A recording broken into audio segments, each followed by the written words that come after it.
The morning the USDA vulture descended upon our farm, the air itself tasted of impending doom.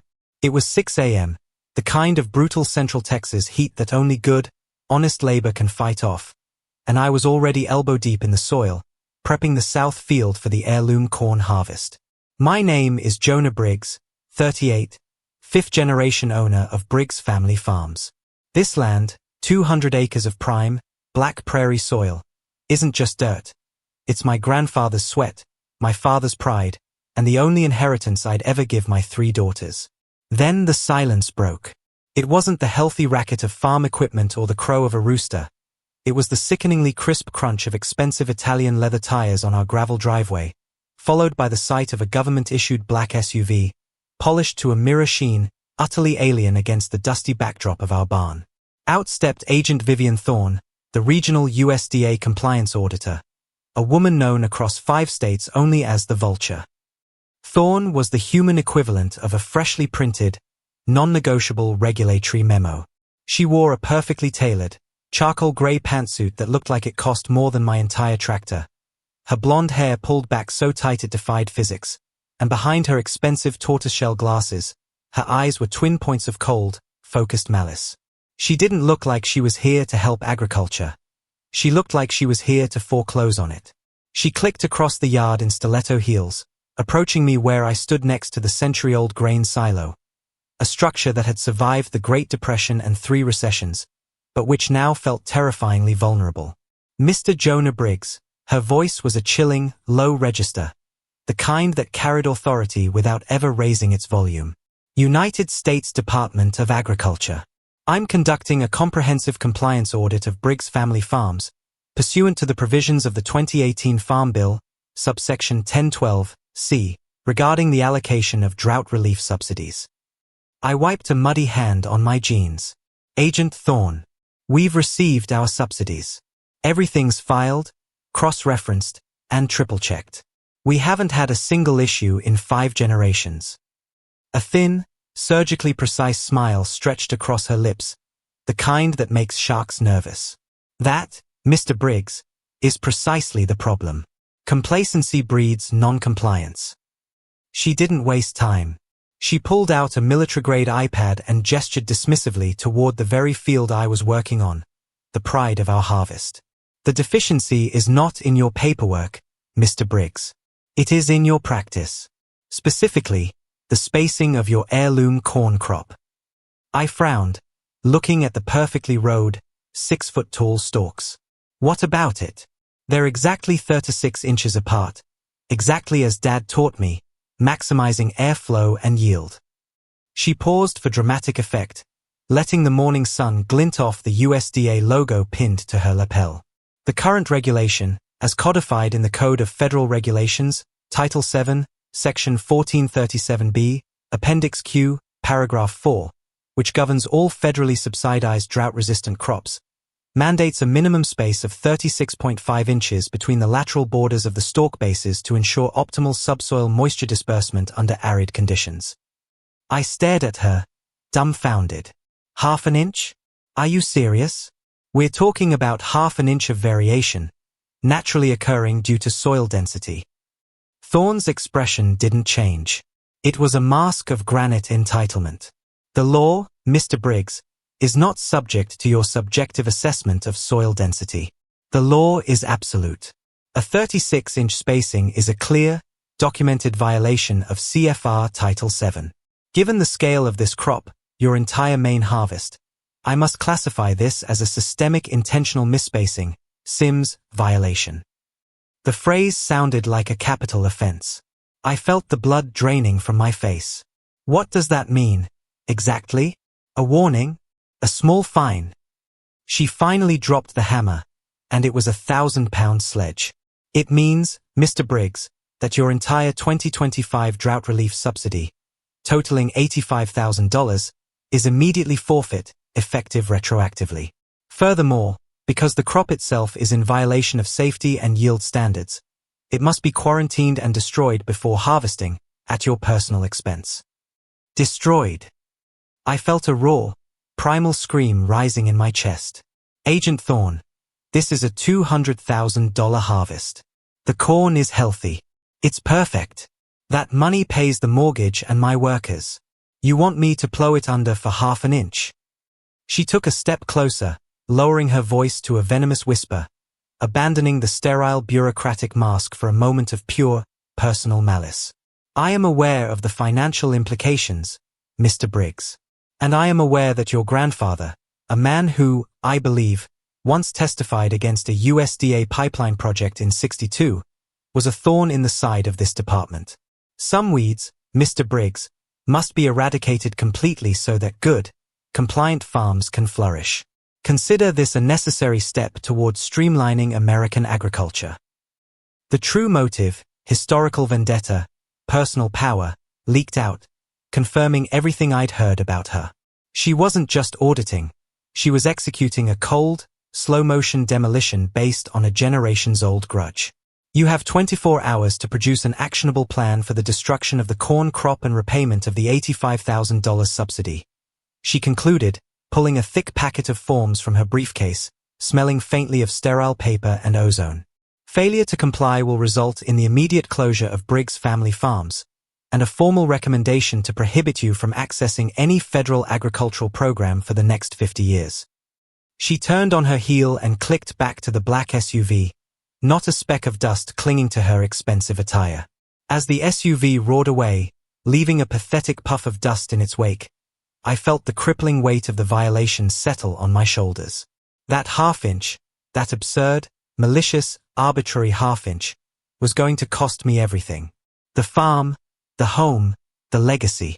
I stood there in the silence, the drone of the Texas cicadas the only sound in my collapsing world.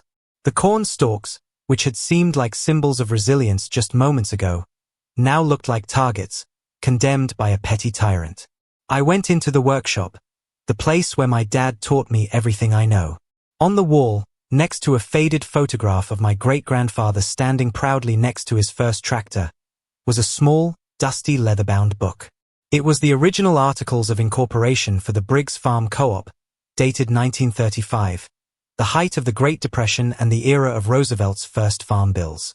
My father had always told me, Jonah, son, they can write all the new rules they want, but the foundation of American farming is in those old laws. They're dusty, they're dense, and they're full of loopholes the modern bureaucrats have forgotten. I picked up the book. The paper was brittle, the ink faded, and the smell of old paper and history was thick. Agent Thorne had armed herself with the newest, shiniest, most oppressive regulations. I was about to arm myself with history, and the absolute, ruthless determination of a man fighting not just for his livelihood, but for his family's survival. I was going to find the secret in those forgotten pages, the legal loophole that would not only nullify her Sims violation but would turn the very framework of the USDA against her. I wouldn't just fight her. I would build a legal trap so perfect, so airtight, that she would be begging to hand over her pension just to escape the shame. The fight for Briggs Family Farms had just begun. And the Vulture was about to learn that you don't mess with an angry farmer who knows his way around a code of federal regulations from the 1930s. The workshop, usually a place of therapeutic precision, organized wrenches, oiled gears, and the clean scent of diesel, had transformed into a chaotic war room. 3 hours had passed since Agent Thorne's black SUV disappeared. The sun had long set, replaced by the harsh, solitary glow of a work lamp hanging over the workbench. Around me lay maps, crop rotation charts, and, most importantly, the crumbling relics of legal history. My wife, Sarah, walked in silently, setting down a thermos of black coffee and a plate of cold biscuits. Her face, usually bright and resilient, was etched with worry lines deep enough to plant a row of corn. Jonah, we have 21 hours left, she said, her voice steady but brittle. I called Rodrigo, our lawyer. He said $85,000 in repayment is bad, but the Sims violation label is worse. It blacklists us. He's never seen an enforcement action this swift or this brutal. I didn't look up from the stack of yellowed documents. Rodrigo is looking for a defense under the modern code, Sarah. A procedural error, a clerical mistake. Thorne is too good for that. She's a precision instrument of spite. We can't fight her on her turf. We have to make her turf disappear.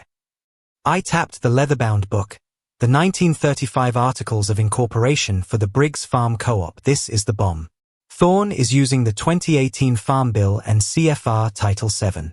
But if this document, or the law it references, predates and supersedes that CFR section, her entire argument collapses. The language was atrocious. It wasn't the crisp, numbered bullet points of modern legal code. It was ornate, convoluted prose, written by men in three-piece suits who still thought of electricity as a novelty. Terms like fiduciary stewardship, the spirit of the soil's covenant, and a pertinent right of harvest jumped out, utterly meaningless in the context of a half-inch spacing fine.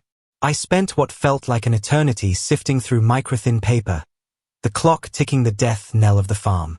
I chased down an obscure footnote reference in the articles, which led me to a printed excerpt of the Agricultural Adjustment Act of 1935, often called the Farm Resilience Act, a piece of New Deal legislation aimed at preventing Dust Bowl conditions and stabilizing prices through mandatory co-op participation. My fingers, thick and calloused from a lifetime of manual labor, struggled to turn the pages without tearing them. Frustration mounted. I slammed my fist down, making the coffee cup jump. It's all boilerplate. I growled, running my hands through my hair. It just talks about pricing parity and loan schedules. Where is the damn exception? Where is the lever to pry this monster off my back? Sarah placed a hand on my shoulder. Take a breath, farmer. The law is like the soil. It hides the treasure deep. You know how to dig. Her simple wisdom cut through my panic. I leaned back, took a long, steadying sip of the bitter, cold coffee, and started again, reading slower, searching not for the word spacing or subsidy, but for intent, the spirit of the law. And then, deep within the Farm Resilience Act of 1935, Section 9b, Provisions for Heritage Crop Stewardship, I found it. It wasn't about spacing. It was about continuity. The text was magnificent in its obscurity. Any cooperative established hereunder, maintaining continuous cultivation of a designated staple crop on land held by the same family entity for a period exceeding 7 to 5 years, shall be granted a Heritage Crop Exemption, HCE, whereby the parameters of cultivation, including but not limited to volumetric density and subterranean nutrient dispersal, shall be governed by the foundational agronomic standards established by said cooperative prior to the issuance of new federal regulations. Providing such standards demonstrably protect soil integrity and maximize local yield potential. I read the paragraph 3 times, the words gaining power with each pass. The implications were stunning. Heritage Crop Exemption, HCE. Continuous cultivation. 75 plus years my family had been growing that specific heirloom corn for 120 years. Check. Foundational agronomic standards. The Briggs Farm Co-op, established in 1935, specifically defined the optimum corn spacing at exactly 36 inches, not 36.5, based on the unique composition of this black prairie soil. Check. Supersedes new federal regulations. The HCE clause stated that their 1935 standard governed the crop density, not the 2018 CFR rule Thorne had weaponized. Thorne's entire case rested on CFR Title VII. The HCE clause meant that, for my specific corn crop, the 2018 CFR rule simply did not apply. The law she cited was moot, superseded by a 90-year-old act designed to protect the very farmers she was trying to destroy. But an exemption is just a piece of paper until it's activated. To use HCE, I needed 2 things, which instantly formed the blueprint for my counterstrike. Phase 1. Certification and legalization. First, I needed formal, indisputable certification that my heirloom corn was genetically the same designated staple crop grown in 1935.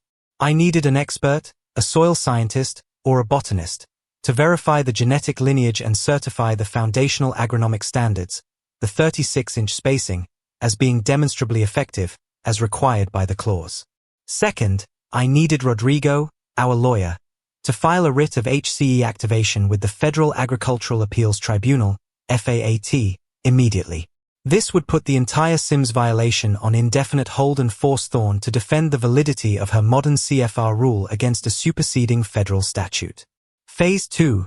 The Vulture's pension. My initial goal had been defensive, save the farm.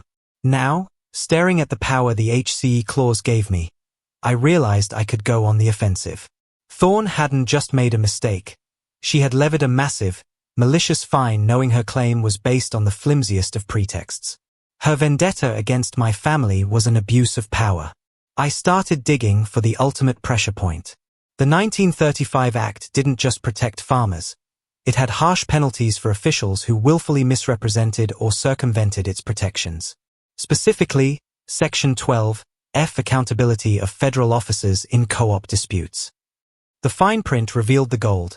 Any federal agent found to have knowingly levied a fine or ordered the destruction of property, under color of a superseded regulation where the petitioner was eligible for HCE status, shall be personally liable for all damages, plus a punitive penalty equal to twice the agent's annual salary, payable from the agent's retirement and benefits fund. Thorne's salary, judging by her title and vehicle, was easily 6 figures. Twice her annual salary could be $250,000. She didn't just forfeit the right to fine me.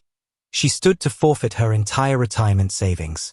That surgically precise smile was about to meet the crushing reality of a 90-year-old law she was too arrogant to read. I stood up, the weariness forgotten, replaced by a cold, electrifying focus. I looked at Sarah, who was watching me with hopeful intensity. I found it, I said, my voice barely a whisper. She came here to destroy us with half an inch of bad spacing. We're going to destroy her with 90 years of forgotten law. I grabbed the phone. First call, Rodrigo. Second call, Dr. Alastair Kent, a retired soil geneticist from Texas A&M. The only man I knew who could certify my corn's lineage in time. The clock was still running, but now, it was ticking down to Agent Thorne's demise, not mine. The first rays of morning light, usually a comforting sight, now felt like the blinding interrogation lamps in a high-stakes crime drama. I hadn't slept, running on stale coffee and the sheer adrenaline of legal vengeance. By 5 a.m., our war room wasn't just dusty papers, it was focused action. Dr. Alastair Kent, the retired soil geneticist from Texas A&M, arrived precisely at 6:30 a.m. in a battered pickup truck, his white hair standing up like he'd been dragged out of bed, which he probably had been. He was a man whose respect for the earth was only matched by his contempt for bureaucratic incompetence. Jonah, you woke me up talking about a Farm Resilience Act of 1935 exemption. That's a relic, Dr. Kent grumbled, pulling on latex gloves. If Thorne's using CFR 7, she's banking on the fact that no one under 80 remembers those original co-op statutes. What do you need? Proof, Doctor. Genetic and agronomic, I said, pointing toward the cornfield, which still had the bright, yellow quarantine tape plastered across the gates. We need a certified report stating that this heirloom maize, the Z maize on this land, is genetically identical to the designated staple crop grown by the Briggs Co-op in 1935, and that our 36-inch spacing, the foundational agronomic standard, is demonstrably superior for this specific black prairie soil. Dr. Kent's eyes gleamed with professional curiosity, overcoming his early morning exhaustion. That old co-op standard wasn't arbitrary, Jonah. It was based on maximizing photosynthetic efficiency before modern nitrogen fertilizers. If the genetics are the same, your spacing is scientifically, provably correct for the heritage strain. Thorne is trying to apply a standard for hybrid industrial corn to an antique variety. He spent the next 3 hours in the field, moving with surprising agility for his age. He took soil cores, collected stalk base samples, and even dug up some of the original 1935 co-op's written standards, comparing them to the crop's current health metrics. The meticulousness was breathtaking. This wasn't just a favor, it was a defense of agricultural integrity. By 10 a.m., Dr. Kent had his data. He sat down at the kitchen table with his portable lab and drafted the report on his laptop, a dense, 50-page document filled with genomic data, soil chemistry analysis, and historical cross-referencing. The conclusion, written in bold, authoritative academic language, was damning for Agent Thorne. The Briggs family farms crop meets and exceeds all criteria for Heritage Crop Exemption, HCE, status under the Farm Resilience Act of 1935, Section 9, B. The current 2018 CFR standards cited in the SIMS violation are scientifically irrelevant and agronomically unsound for this specific heirloom lineage. That was the science we needed. Now for the legal hammer. At 11 a.m., I met Rodrigo, our family lawyer, at his downtown office. Rodrigo was a meticulous man, used to zoning disputes, not federal regulatory warfare. He stared at the HCE clause I had marked, his jaw slowly dropping. Jonah, you found a law that was essentially repealed by omission 70 years ago. The USDA hasn't defended against an HCE writ in my lifetime, Rodrigo murmured, running his hand over the brittle paper. If this works, it doesn't just block her fine, it validates your entire farming method as legally privileged. I slid Dr. Kent's certified report across the desk. It works, Rodrigo. But we're not just activating the HCE. We're going on the offensive. We are filing a writ of HCE activation with the Federal Agricultural Appeals Tribunal, FAAT, and simultaneously filing a civil suit under Section 12(f) of the same 1935 Act. Rodrigo looked up sharply, his professional caution instantly superseded by legal thrill. The accountability clause? The one that hits her retirement fund. She knowingly and willfully levied a fine and ordered the destruction of $200,000 worth of private property based on a superseded regulation, all because of a generations-old grudge. That's abuse of power, and that's precisely what Section 12(f) was written for. We're not asking for damages, we're asking for punitive forfeiture of her assets, targeting her pension fund. I want her to lose everything she holds dear, her authority and her financial security. Rodrigo spent the next hour drafting the documents, his fingers flying over the keyboard. The writ was a masterpiece of legal jiu-jitsu, citing every relevant historical case and making Dr. Kent's scientific report the central piece of evidence. The civil suit was a cold, efficient instrument of financial destruction. At 1:30 p.m., with just 4 hours remaining before Thorne's 24-hour deadline expired, Rodrigo digitally filed the package with the FAAT. The system logged the receipt and instantly notified all relevant parties, including the USDA Regional Compliance Office, the Office of Agent Vivian Thorne, and, crucially, the Secretary of Agriculture's General Counsel. The game was no longer being played on Briggs Family Farms field. It was being played in the marble halls of the Federal Appeals Tribunal, and the goalposts had moved a century into the past. We sat in silence for 5 minutes, watching the clock. Then, Rodrigo's secure office line rang. The caller ID was blocked, but Rodrigo already knew. He picked up and put the phone on speaker. Hello. I received the filing, Mr. Briggs. Agent Thorne's voice, now stripped of its calculated calm, crackled through the speaker. It was sharp, laced with fury and disbelief. The writ of HCE activation is frivolous. I am contacting the FAAT director right now to have it dismissed. The Farm Resilience Act is obsolete. My turn. I leaned into the microphone, my voice low and steady, radiating the controlled fury of a man who has just found his quarry.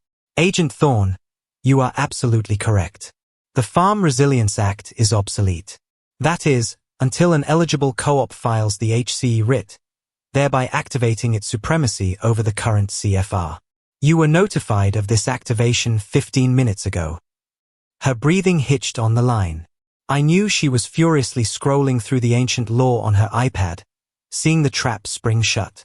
And Agent Thorne, I continued, pressing the advantage, I trust you've also read Section 12(f)?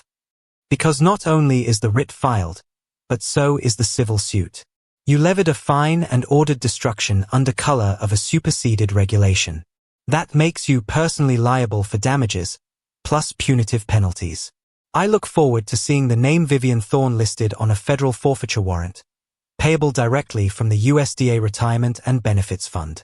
You tried to cost me my farm for half an inch. I'm going to cost you your entire career and pension for 90 years of ignorance. I didn't wait for her reply. I just pressed the button and hung up. Rodrigo whistled slowly, leaning back in his chair. Well, Jonah. That was effective. Now we wait for the Vulture's counterattack. And trust me, it's coming. The calm silence after I hung up on Agent Thorne lasted exactly 3 minutes. Then, the bureaucratic response arrived, not with a bang, but with the suffocating speed of a coordinated, institutional lockdown. Rodrigo's phone chimed with an email notification, followed by 3 texts in rapid succession. His eyes widened, moving from the screen to me with an expression of professional dread. "Jonah, she's not just sitting on this. She has friends in high places," he muttered, reading the incoming messages. First, the FAAT, Federal Agricultural Appeals Tribunal, has officially accepted our writ of HCE activation. That's the good news. It means the judge agrees the 1935 Act is relevant and puts her Sims violation on indefinite hold. So, we win? I asked, a flicker of genuine hope returning. "No. We've forced a stalemate," Rodrigo corrected, pointing to the second notification. The bad news, the FAAT judge, a political appointee named Judge Harlan, has immediately ordered a judicial review of historical precedent for the HCE. This review is projected to take 9 to 12 months before a ruling on the validity of the act can be made. A year. A year of limbo meant the farm couldn't sell the corn, couldn't get a loan, and would slowly choke to death under the weight of holding an unmarketable $200,000 crop. Thorne had successfully weaponized the slowness of the federal legal system. And the civil suit under Section 12F? I demanded. That's the third hit. The General Counsel's office, Thorne's immediate supervisor's boss, has intervened. They filed an emergency motion claiming sovereign immunity for Agent Thorne and requesting a temporary injunction to shield her personal assets while the historical precedent is being reviewed. The General Counsel is fast-tracking the hearing to dismiss the Section 12F suit entirely. Thorne wasn't fighting us. The entire regulatory superstructure was fighting us. She had triggered the mechanism designed to protect the USDA's image and its agents from financial consequences, no matter how corrupt the initial action. This is coordinated, I realized, pacing Rodrigo's office, the adrenaline returning as cold anger. She didn't just target my family. She's part of a bigger play. Why go to all this trouble over half an inch and an old family farm? Rodrigo had already pulled up the USDA land records. He scrolled quickly, cross-referencing recent land acquisitions in our county. "We need to follow the money, Jonah. Thorne is powerful, but not Secretary of Agriculture powerful. Someone else is pulling the string," Rodrigo said. "Ah, there it is." He spun the monitor around. A massive section of land, nearly 1,500 acres, abutted Briggs family farms to the north, stretching right up to our main field. The land, once owned by a struggling dairy farmer, had recently been purchased by a shell company, AgriFuture Development, LLC. AgriFuture Development. Never heard of them, I said, squinting. "No, you haven't. They were incorporated 6 months ago. But look at the address for the registered agent," Rodrigo said, highlighting a familiar downtown Washington, D.C. address. "That's the same lobby firm that handles legal defense for AgriCorp, the biggest industrial farming conglomerate in the country. The same AgriCorp that pushed for the 2018 CFR rule Thorne used." The pieces slammed together with horrifying clarity. AgriCorp needed a contiguous block of land for a massive, consolidated operation, perhaps a feedlot or a solar farm. Briggs Family Farms, with its small size and legacy status, was the only thing standing in the way. They couldn't buy us out. We weren't selling. So, they leveraged their USDA connections, Vivian Thorne, to force a regulatory seizure. Thorne's half-inch violation was the legal pretext for a corporate land grab. "They needed me gone," I whispered. Thorne was clearing the path. Destroy the crop, seize the farm, sell the land cheaply to their shell company. The $85,000 fine was just the first nail in the coffin. Rodrigo nodded grimly. The political appointee judge, the general counsel stepping in. It's all about protecting the AgriCorp deal. They've locked the federal appeals door.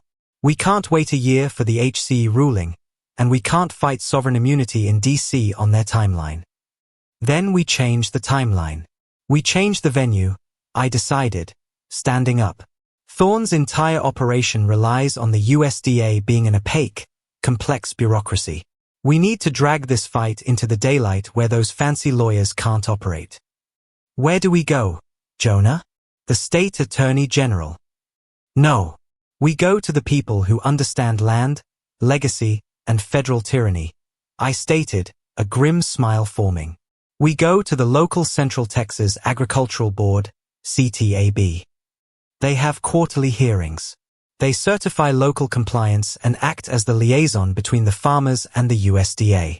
Thorne has to report her enforcement actions to them, eventually, and she has to appear in person. Rodrigo looked doubtful. CTAB has no federal legal authority to overturn the FAAT stay, Jonah. They don't need to. We need an audience. We need the local news. We need every farmer in 5 counties to hear exactly how AgriCorp is using USDA agent Vivian Thorne to steal American land with 90-year-old vendettas and half-inch fines. We are turning this into a local, public media nightmare. I looked at the clock. The next CTAB quarterly meeting was scheduled for the day after tomorrow, Thursday, 9 a.m. That gave us 36 hours to prepare for the public ambush. Rodrigo, pull every piece of evidence on AgriCorp's shell company, every land deed, and every penny of campaign contributions to that FAAT judge and the general counsel. We're not fighting a lawsuit anymore. We're fighting a land war, I said, my voice hardening with finality. And we start by making sure every farmer in Texas knows exactly whose pension is going to pay for the first field they tried to steal. The Central Texas Agricultural Board, CTAB, meeting room was usually sparsely populated. A dozen aging farmers, a few local journalists looking for filler stories, and a bored county clerk. Today, it was standing room only. The room buzzed with the low, furious murmur of dozens of local landowners, alerted by a whirlwind of urgent phone calls and social media posts spearheaded by my wife, Sarah, and Dr. Kent. Agent Vivian Thorne arrived precisely at 8:58 a.m., flanked by 2 USDA legal aides who looked painfully out of place in their crisp suits amongst the denim and cowboy boots. Thorne, anticipating a simple status report on the Briggs farm compliance action, wore the same cold, confident mask. She hadn't expected a jury of her supposed peers. The CTAB chairman, an honest man named Harold who had seen his share of bureaucratic tyranny, called the meeting to order. First item on the docket, we have a compliance report from USDA Regional Auditor, Agent Vivian Thorne, regarding an active action against Briggs Family Farms. Agent Thorne, please summarize your findings for the board. Thorne rose, pulling herself up to her full, formidable height. She launched into her prepared statement, a masterpiece of obfuscation and technical jargon.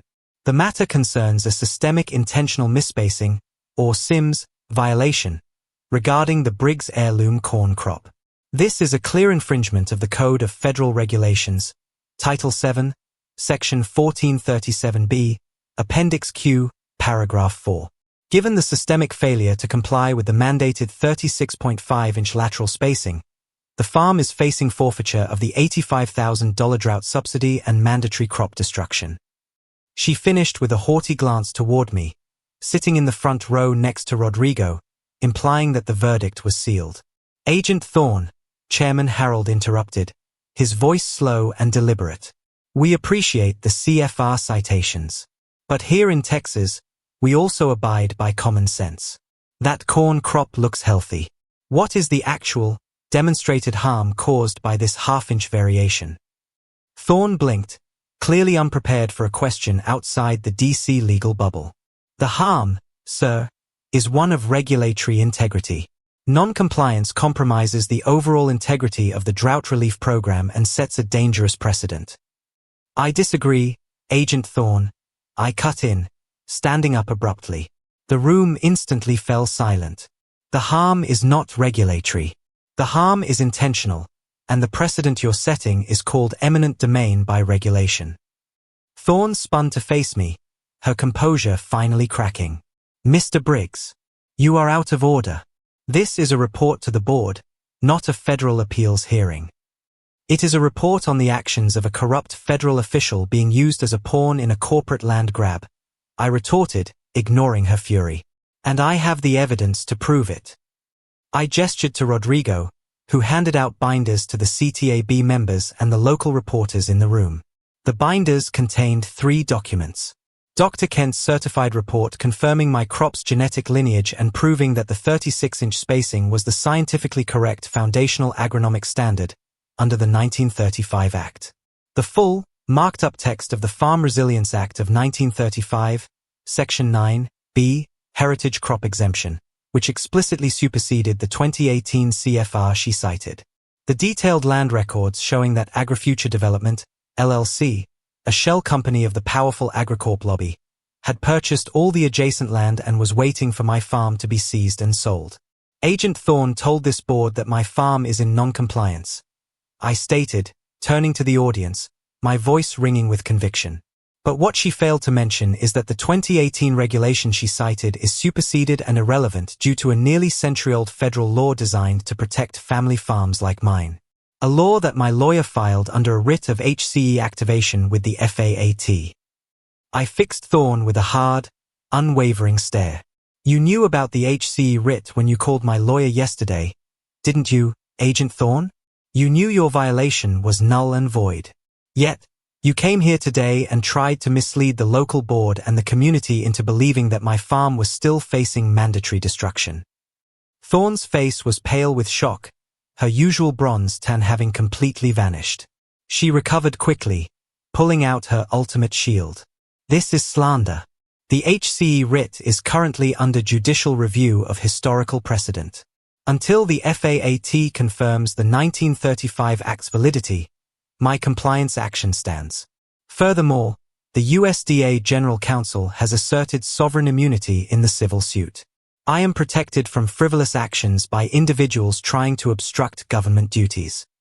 This was the bureaucratic blockade, and I was ready for it. Sovereign immunity, is it? I said, pulling out the final, most devastating document, the filing for the Section 12(f) forfeiture suit. Sovereign immunity protects the government from financial ruin, Agent Thorne.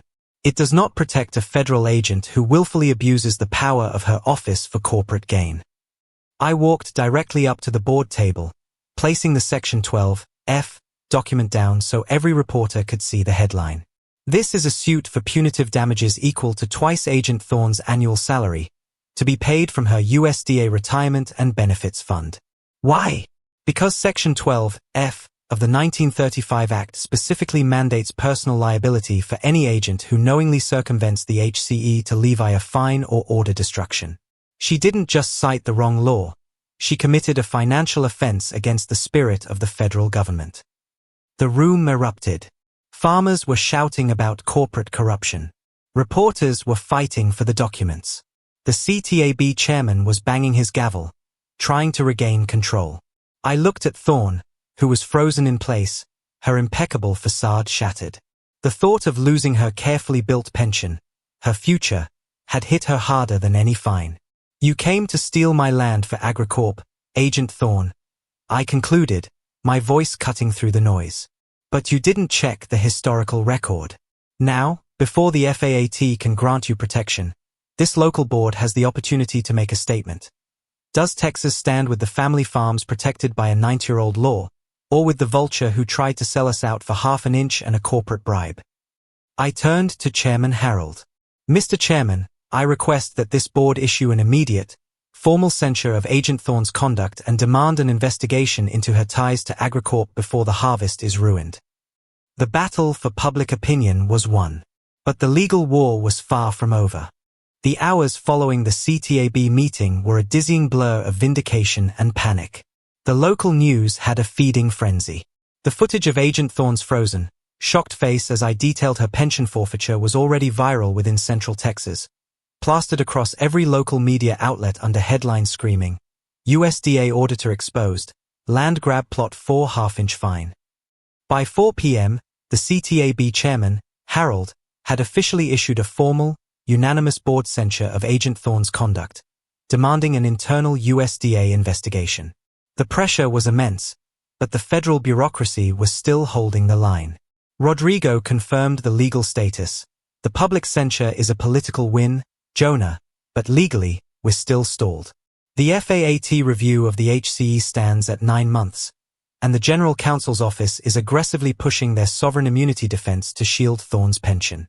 They are willing to sacrifice her reputation to protect the AgriCorp deal and prevent the 1935 Act from ever setting a precedent again. They're treating Thorne like a liability they'll gladly hang out to dry. But they won't let us have the money, I summarized grimly. Exactly.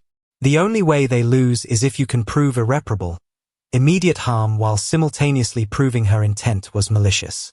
But your corn is still standing, so the damage is technically pending the court's ruling. That was the crucial, terrifying gap in our defense. As long as the corn stood, the damage was theoretical, making the Section 12(f) pension suit an uphill battle against sovereign immunity.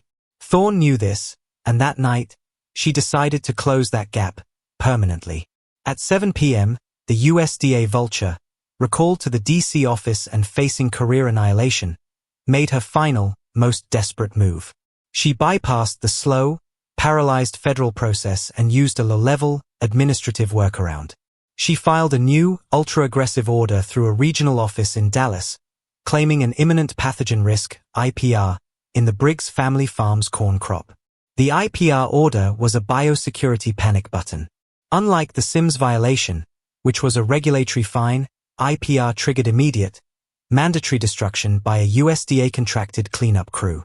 It was a clear, illegal abuse of the system, but it was fast, effective, and designed to eliminate the evidence, and the $200,000 in damages, before anyone could file an injunction. At 9:30 p.m., the call came not from the USDA, but from Ethel, the sweet, elderly lady who ran the county records office, my inside woman, the true heart of the local alliance. Jonah, honey, I just saw a weird digital transfer come through the county permit system. Ethel's voice was shaking. It's an IPR, emergency destruction order for Briggs Farms, effective immediately. The contractor is Big Creek Grading and Removal. They're mobilizing heavy equipment, 3 bulldozers and 2 industrial plows. They're coming under cover of darkness. My blood ran cold. Thorne wasn't waiting for the legal system. She was sending a paramilitary force to illegally destroy my family's heritage under the veil of night. She was betting that by morning, the corn would be mulch, the damages moot, and her liability minimized to a simple administrative error.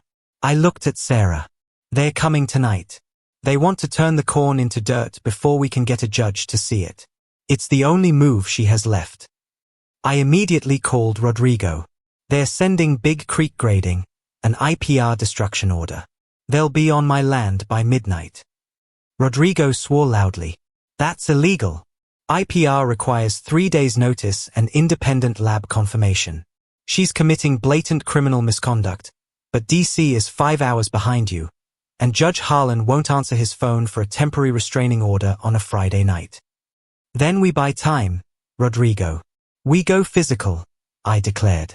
You get the emergency restraining order filed electronically, citing her demonstrated conflict of interest and the pending 12(f) suit. Get the FAAT duty judge, any duty judge, to sign it. I'll handle the ground defense.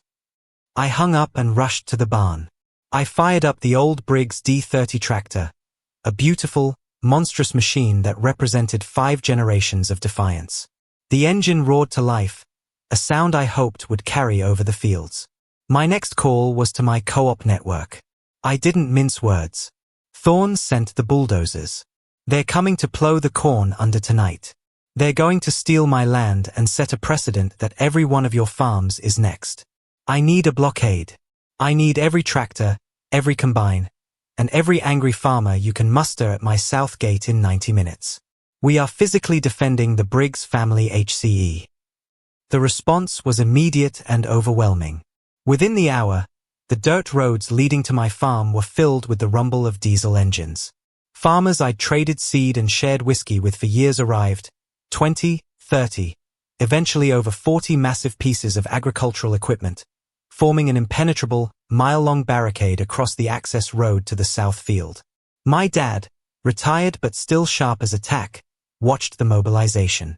This is how we won the battles in the 30s, son. When the government got too big, the farmers got bigger. At 11:45 p.m., The headlights of the Big Creek grading and removal convoy appeared on the horizon, 4 massive trucks carrying the earth-moving equipment. The contractor's foreman, a burly man named Gus, stepped out of his truck, clipboard in hand, clearly expecting an empty field and an easy job. Instead, he faced a wall of iron, led by my D30 tractor, my lights blindingly focused on his face. Behind me, 40 angry farmers stood sentinel. Gus walked up to my cab, squinting. "Briggs? I have a federal IPR order here. You need to move your equipment. This corn has to be destroyed now." I leaned out of the cab, my voice hard and clear. That IPR order was illegally issued by Agent Vivian Thorne, who is currently facing personal liability for punitive damages equal to twice her salary for willful misconduct. "You touch one stalk of my heirloom corn, Gus, and you will be arrested for the destruction of property that is under active federal appeals tribunal review. You move those bulldozers, and you'll be an accessory to a federal crime." Gus looked at the wall of heavy machinery, the determined faces, and the sheer, physical impossibility of proceeding. He looked back at his illegal, midnight destruction order. He looked at the 40 angry Texans. He hesitated. The standoff was on. The physical clash was set. Now, it was up to Rodrigo to deliver the final, devastating legal blow before the sun rose. The air at the south gate of Briggs family farms hung thick with diesel fumes and adrenaline. It was 1:15 a.m. The farmers' blockade, 40 tractors, combines, and grain trucks, was a defiant wall of American steel. Facing them were the 3 massive bulldozers and 2 plows of Big Creek grading and removal. Gus, the foreman, was sweating under the glare of the tractor headlights, furiously talking into his radio. "Listen, I have an official IPR destruction order here. You're obstructing a federal cleanup operation. This is going to get you all cited." I remained perched in the cab of the D30, the old steel cold against my skin. "The order is void, Gus.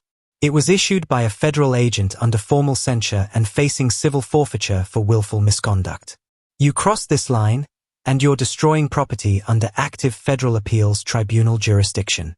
The liability for this entire field, $200,000, will fall directly on Big Creek, not the USDA." Gus lowered his radio, his face twisted in uncertainty. He was a contractor, he understood margins, and he understood that destroying property under disputed jurisdiction was a career-ending risk. He tried one last bluff. "I'm calling the county sheriff. This is getting out of hand." "Go ahead," I challenged. "Sheriff Barnes is already here.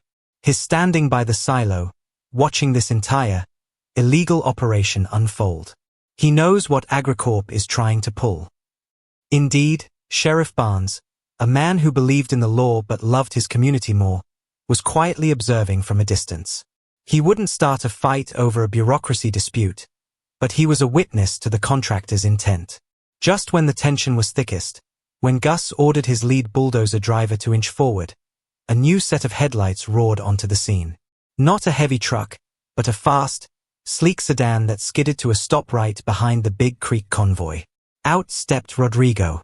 He looked like he'd been dragged backward through a hedge, his tie loose and his jacket wrinkled, but in his hand, he held a single, clean sheet of paper. "Stop all movement," Rodrigo yelled, running toward the standoff, bypassing Gus and heading straight for me. He held the document aloft. "Mr. Briggs, we have it." I killed the D30's engine, plunging the immediate area into an odd, momentary silence, broken only by the idling bulldozers. Rodrigo shoved the paper into my hand. It was a temporary restraining order, TRO, issued electronically and faxed to the local sheriff's office just minutes ago. The FAT duty judge, Judge Thompson, signed it at 1:07 a.m., Rodrigo explained, breathless but triumphant. "I successfully argued that Agent Thorne's IPR order constituted a willful and immediate act of evidence destruction in a pending Section 12F personal liability suit. The TRO doesn't just block the IPR, it specifically names Agent Vivian Thorne and Big Creek grading and removal as parties prohibited from approaching the Briggs farm field." I jumped down from the tractor and walked directly to Gus, shoving the signed TRO document into his chest. "Read it," Gus, I commanded. The Federal Appeals Tribunal, the same body Agent Thorne relied on to delay my case, has just ruled that her IPR order is illegal evidence destruction. You proceed, and you are in contempt of a federal court injunction. Gus, his eyes wide, quickly scanned the order. His face went pale as he realized the severity of the legal exposure. Destroying corn for a zoning violation was one thing. Actively aiding a federally enjoined agent in destroying evidence in a suit targeting her retirement was a whole different level of felony. He threw his clipboard to the ground. Shut it down. Everybody stop. We're pulling out. The Big Creek convoy, defeated not by physical force but by the cold, precise power of a legal document, slowly turned around and lumbered back down the road, their illegal mission aborted. But the night wasn't over. As the contractors retreated, another, familiar vehicle pulled up near the main gate. The polished, black USDA SUV. Out stepped Agent Vivian Thorne. She was disheveled, clearly having driven all night from her temporary field office. She had come to watch the corn burn, to witness the final erasure of her mistake. She saw the 40 tractors, she saw the retreating bulldozers, and she saw me, standing next to Rodrigo with the TRO in my hand. Her mask of composure was gone, replaced by naked, blinding rage. "You obstructive fool," she shrieked, finally abandoning her cold whisper. "This TRO is based on frivolous conjecture. I am reporting you to the Inspector General for inciting a riot and obstruction of federal duty." Rodrigo stepped forward, calm and lethal. "Agent Thorne, you are currently the subject of an active federal restraining order, which strictly prohibits you from being within 50 yards of this property. Your IPR order was just declared an act of evidence destruction." "It's a mistake," she sputtered. "A clerical error. The General Counsel will clean this up by Tuesday." "No, Agent Thorne, they won't," I stated, walking toward her, my voice hard and final. "While you were driving down here to commit a crime, your superior, the Secretary of Agriculture's General Counsel, was notified of your IPR fraud and the existence of the TRO. They realize you are now a massive, criminal liability." I pulled out my phone and played a short, clipped voicemail message I had received 10 minutes prior, forwarded by Rodrigo from the USDA General Counsel's office to the FAAT judge, and subsequently shared with us as part of the TRO filing. The voice was stern, high-ranking, and absolutely ruthless. Effective immediately, Agent Vivian Thorne is relieved of all duties and placed on immediate, unpaid administrative leave pending a full criminal investigation into the misuse of IPR protocols. The General Counsel is officially withdrawing all support for Agent Thorne in the Section 12F civil suit.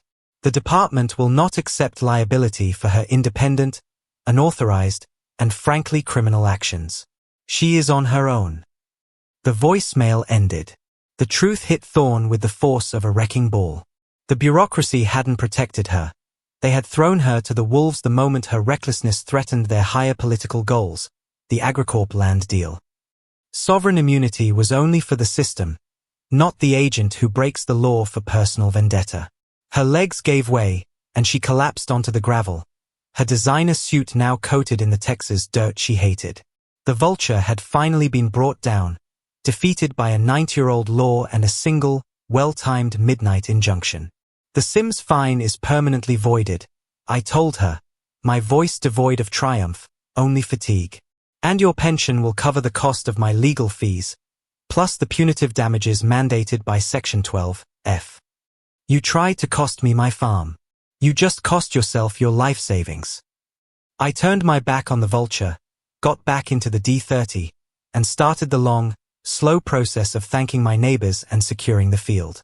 The corn was safe. The legacy was secure. The long war was won.